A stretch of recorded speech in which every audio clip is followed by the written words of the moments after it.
Frédéric Fréry, bonjour. Bonjour. Alors, faut-il encore vous présenter? Vous êtes professeur à l'ESCP Europe et vous venez très régulièrement parler de stratégie sur Xerfi Canal. Mais aujourd'hui, nous allons parler d'avenir et plus précisément des grands enjeux de la stratégie d'entreprise à l'avenir.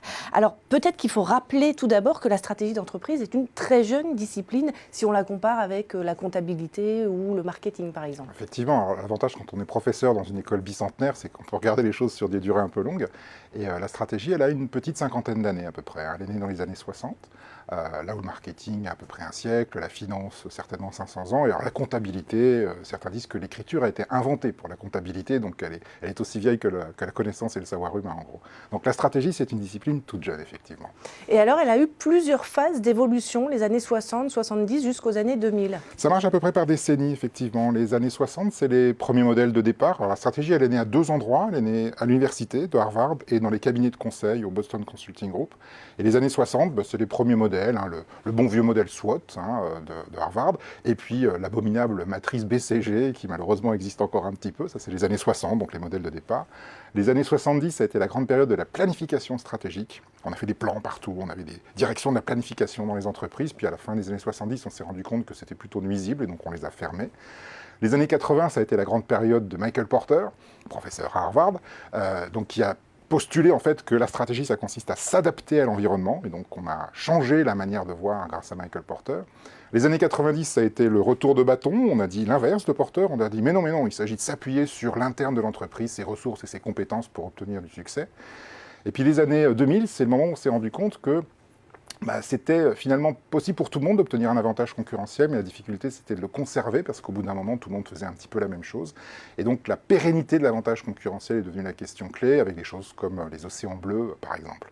Alors, les années 2010, c'est encore un petit peu tard pour faire la rubrique nécrologique. Oui, mais c'est ce que j'allais vous dire. Quelles sont les prochaines étapes de cette évolution?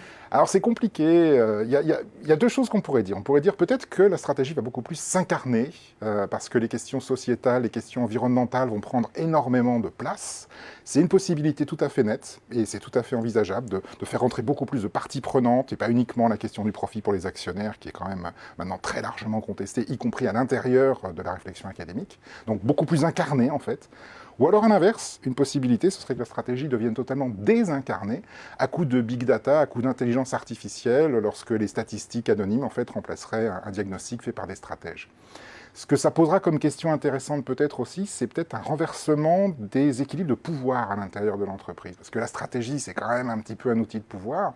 Et donc ce qu'on voit, c'est que jusqu'aux années 60, ceux qui avaient le pouvoir dans les entreprises, essentiellement, c'était les ingénieurs de production. Je ne sais pas, l'archétype, c'est Henry Ford. Voilà. Vous avez le pouvoir quand vous savez produire à faible coût, de bonne qualité et en grande quantité. À partir des années 60, le pouvoir est passé entre les mains des commerciaux, ça a été l'émergence du marketing. À partir des années 80, c'est la finance qui s'est emparée du pouvoir, et apparemment, elle l'a encore.